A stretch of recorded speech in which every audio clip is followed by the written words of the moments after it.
నమస్తే TV triple 9 news కి స్వాగతం। దేశ విద్యాశాఖ మంత్రి ధర్మేంద్ర ప్రధాన్ రాజీనామా చేయాలని డిమాండ్ చేస్తూ SFI PDSU NSUI ASF DYFI ఆధ్వర్యంలో నల్గొండ జిల్లా పట్టణంలోని విద్యాసంస్థల బంద్ నిర్వహించి అనంతరం క్లాక్ టవర్ సెంటర్లో రాస్తారోకో చేపట్టారు। ఈ సందర్భంగా SFI NSUI ASFI PDSU DYFI జిల్లా కార్యదర్శులు మల్ల మహేష్, ఖమ్మంపాటి శంకర్, ఇందూరి సాగర్, ముదికొండ మురళీకృష్ణ, అంజన్ కుమార్ యాదవ్ మాట్లాడుతూ దేశవ్యాప్తంగా జరిగిన నీటి పరీక్షలో జరిగిన అవకతవకల వల్ల లక్షలాది మంది విద్యార్థులు తీవ్రంగా నష్టపోయారని అన్నారు। ఈ కార్యక్రమంలో పీడీఎస్యు రాష్ట్ర ఉపాధ్యక్షుడు జాను, జిల్లా కార్యదర్శి Pavan, SFI NSUI ASFI PDSU నాయకులు మరుపాక కిరణ్ సాయి, తేజ, నవదీప్, అడిల్, యశ్వంత్, యువరాజ్, హర్షవర్ధన్, బైరు ప్రసాద్, నిఖిల్, బచ్చలకూరి, అనుముల గోయల్, చింతవంశీ, షేక్ ఇంతియాజ్ తదితరులు పాల్గొన్నారు।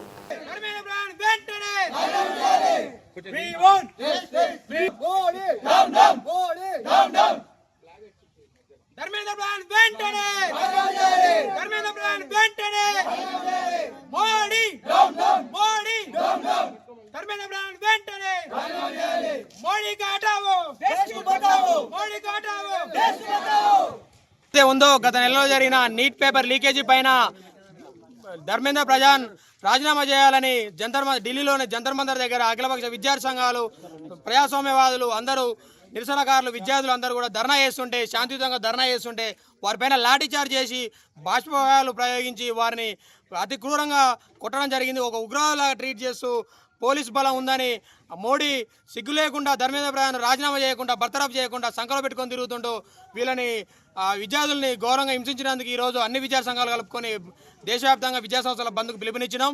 సిగ్గులేని మోడీ వెంటనే నువ్వు ధర్మేంద్ర ప్రధాన్ని బర్తరఫ్ చేయాలి, అధికారం నీకున్నది। ఇవాళ నువ్వు జీవోలు ఇచ్చుడు కాదు, విద్యార్థులు ఎవరు ధర్నాలు చేయకుండా, నువ్వు జంతర్ మంతర్ ధర్నాలు చేయకుండా వారికి బిఎన్ఎస్ చట్టం అది వర్తిస్తుందని ఏదో ఫేక్ జీవోలన్నీ రిలీజ్ చేస్తున్నావు। గుర్తుపెట్టుకో మోడీ, విద్యార్థులతో పెట్టుకున్న ఏ ప్రభుత్వం కూడా కొనసాగలేదు। నీ పంతం అనేది మొదలైంది। నిన్ను గద్దె దించే వరకు విద్యార్థులు ఎవరు కూడా నిద్రపోరని ఎక్కడికక్కడ నిన్ను అడ్డుకుంటా, నీ బీజేపీ కార్యకర్తలని, నీ బీజేపీ లీడర్లని, మంత్రుల్ని, ప్రభుత్వాలని అందరినీ అడ్డుకుంటామని ఏమాత్రం సిగ్గున్నా కానీ 24 మంది చనిపోయారు, వాళ్ళకి న్యాయం చేయాలి, వాళ్ళకి ఎక్స్‌రేస్ కల్పించాలి। అదే నీట్ ఎగ్జామ్ రాసిన వాళ్ళకి కట్టుదిట్టంగా ఎంక్వైరీ చేసి సిబిఐ ఎంక్వైరీ చేయాలి వాళ్ళకి। అలాగే ధర్మేంద్ర ప్రధాన్ వెంటనే రాజీనామా చేయకపోతే ఎక్కడికక్కడ అడ్డుకుంటామని హెచ్చరిస్తున్నాం। వామపక్ష విద్యార్థి సంఘాలు ఎన్ఎస్యుఐ అంతా కలిసి ఈ బంద్ కార్యక్రమం నిర్వహించడం జరుగుతూ ఉంది। దేశంలో చాలా వరకు విద్యార్థులకు అన్యాయం జరుగుతూ ఉంది। దానికి కారణం కేంద్రంలో ఉన్నటువంటి బీజేపీ ప్రభుత్వం నిర్లక్ష్యమే అని చెప్పేసి ఈరోజు మేము స్పష్టంగా తెలియజేస్తా ఉన్నాం। ఈ దేశంలో విద్యార్థులను ప్రశ్నిస్తే వాళ్ళ గొంతులు నొక్కేయడం, వాళ్ళ హక్కులు కాలరాయడం ఈరోజు నిరంకుశంగా బీజేపీ ప్రభుత్వం, ఈ ఫాసిస్ట్ ప్రభుత్వం బీజేపీ ప్రభుత్వం నిరంకుశంగా వ్యవహరిస్తూ ఉంది। దీన్ని తీవ్రంగా ఖండిస్తూ ఉన్నాం। భారతదేశంలో ప్రజాస్వామ్య దేశం ఇది।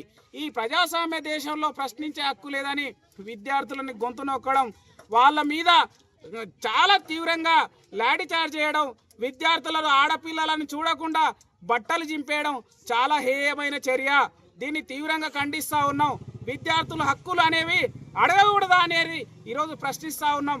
వెంటనే విద్యార్థులకు ఈ దేశ ప్రధానమంత్రి క్షమాపణ చెప్పాలి, లేకపోతే తీవ్రంగా ఉద్యమాలు చేస్తామని హెచ్చరిస్తూ ఉన్నాం। అట్లాగే ఈ దేశ విద్యాశాఖ మంత్రి ధర్మేంద్ర ప్రధాన్ వెంటనే నీటుకు బాధ్యత వహిస్తూ రాజీనామా చేయాలి। ఏవైతే విద్యార్థులు ఉన్నారో చనిపోయిన విద్యార్థులకు ఎక్స్‌గ్రేషియా చెల్లించాలి।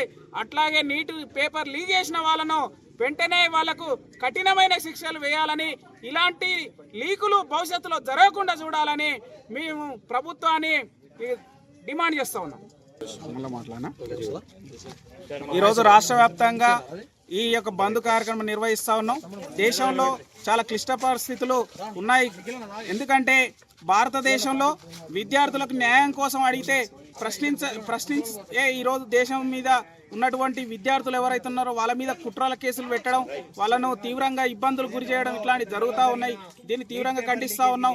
పేపర్ లీక్ చేస్తూ ఉన్నారు, ఆ పేపర్ లీక్ చేసిన నిందితులను పట్టించుకోకుండా, వాళ్ళ మీద కేసులు బనాయించకుండా, వాళ్ళని జైల్లో పంపకుండా ప్రశ్నించినటువంటి విద్యార్థుల మీద కేసులు పెట్టడం జరుగుతూ ఉంది, వాళ్ళ మీద లాఠీ చార్జ్ చేయడం జరుగుతుంది।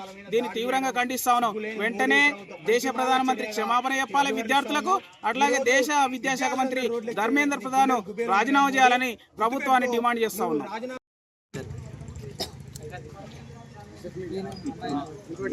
ఈరోజు దేశవ్యాప్తంగా బంద్ నిర్వహించడం జరుగుతుంది. ఎందుకంటే దాదాపు 25 లక్షల మంది విద్యార్థులకు సంబంధించిన అంశం నీట్ పేపర్ లీకేజీ. వరుసగా పేపర్ లీకేజ్ అవుతున్నా కూడా కేంద్రంలో అధికారంలో బీజేపీ ప్రభుత్వం కూడా స్పందించడం లేదు. కావున వెంటనే స్పందించి ఈ పేపర్ లీకేజీ వల్ల కఠినంగా శిక్షించాలని చెప్పి మేము ఈ బంద్ నిర్వహించడం జరుగుతుంది. అదే విధంగా చూసినట్టయితే పేపర్ లీకేజ్ వరుసగా జరుగుతున్నా కూడా కేంద్రంలో బీజేపీ ప్రభుత్వం విద్యార్థుల పట్ల కనీసం స్పందించకుండా అదే దేశ రాజధాని ఢిల్లీలో శాంతియుతంగా జంతర్ మంతర్ వద్ద ఆందోళన చేస్తుంటే విద్యార్థులను చూడకుండా అమ్మాయిలను చూడకుండా విశేషరహితంగా లాఠీలతో కొట్టి బాష్పాయు పరంగా పిరంగులు ప్రయోగించి పెల్లెట్లు ప్రయోగించి దాడి చేసిన పరిస్థితి ఉంది. మరి వీళ్ళంతా విద్యార్థుల మన దేశద్రోహుల ఈ విధంగా దాడి చేయడం అనేది సరైనది కాదు. ఒక దేశద్రోహులుగా విద్యార్థుల పట్ల లాఠీ చేయడానికి మేము తీవ్రంగా ఖండిస్తున్నాం. వెంటనే దేశ విద్యాశాఖ మంత్రి వెంటనే రాజీనామా చేయాలి. ఎందుకంటే మీరు నైతిక బాధ్యత వహించాలి. మీరు విద్యార్థి సంఘంగా ఉన్నప్పుడు పేపర్ లీకేజ్ అయితేనే ఆ రోజు ఆందోళన చేశారు. ఈ రోజు ఆందోళన చేస్తే ప్రశ్నిస్తే మాత్రం దేశద్రోహులు అని చెప్పి కూడా సోషల్ మీడియాలో మీ మీడియాలో ప్రచారం చేయడం అనేది సరైనది కాదు. వెంటనే మీరు రాజీనామా చేయాలని చెప్పి ఈ సందర్భంగా డిమాండ్ చేయడం జరుగుతుంది. అదేవిధంగా చనిపోయిన కుటుంబాలకు వెంటనే న్యాయం చేయాలని చెప్పి వాళ్ళకి ఆర్థికంగా ఆదుకోవాలని చెప్పి సందర్భంగా డిమాండ్ చేయడం జరుగుతుంది.